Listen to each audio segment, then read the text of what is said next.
ගොඩක් වෙලාවට කොල්ලෝ සෙට් එකක් එකතු වුණාම hina වෙවි කතා කරන ඒත් ඇතුලෙන් ගොඩක් කොල්ලෝ ඇත්තටම උත්තර හොයන මාතෘකාවක් තමයි මේක. ඇයි බං ගොඩක් කොල්ලන්ගේ හිත Tamanට වඩා වයසින් වැඩි ඒ කියන්නේ අත්දැකීම් තිබෙන කාන්තාවක් ළඟ නතර වෙන්නේ. එක පාරටම දැක්ක ඕනම කෙනෙක්ට හිතෙන්න පුළුවන් මේක නිකන් ආකර්ෂණයක් විතරයි කියලා. ඒත් ඇත්තටම කතාව ඊට වඩා ගොඩාක් ගැඹුරුයි.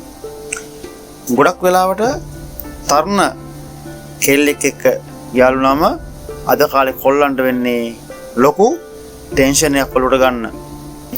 පුංචි දේවල් වලට රණ්ඩු වෙන අහංකාරකම පෙන්වන නිතරම ඇටෙන්ෂන් ඉල්ලන ලෝකෙක අත්දැකීම් තිබෙන වයසින් ටිකක් වැඩි කාන්තාවක් ළඟ තියෙන මේච ගතිය කොල්ලන්ට මහා පුදුමාකාර නිදහසක් දෙනවා.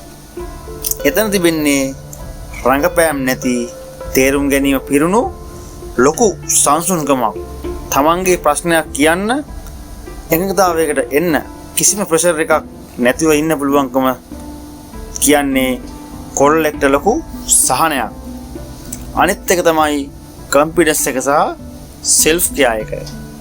තමන් කවුද කියලා හොඳටම දන්න තමන්ගේ කකුල් දෙක උඩින් හිටගෙන ඉන්න ඕනම ප්‍රශ්නයකට කෙලින් මුහුණ දෙන්න පුළුවන් කාන්තාවගේ තියෙන ඒ පෞරුෂයට කොල්ලෝ නිකම්ම ආකර්ෂණය වෙනවා.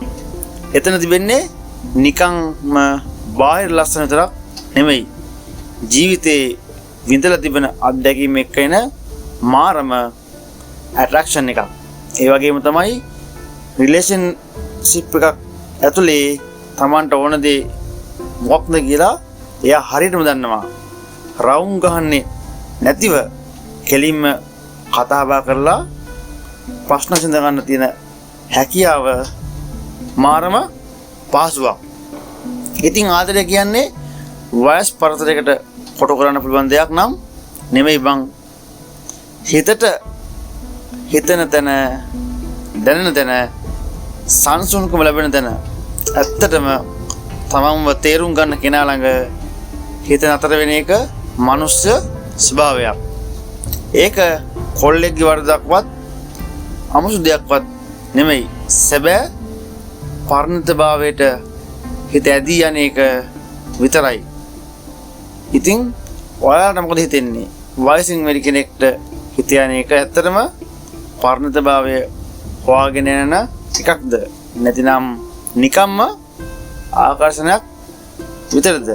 උත්තරය ඔබ යතේ.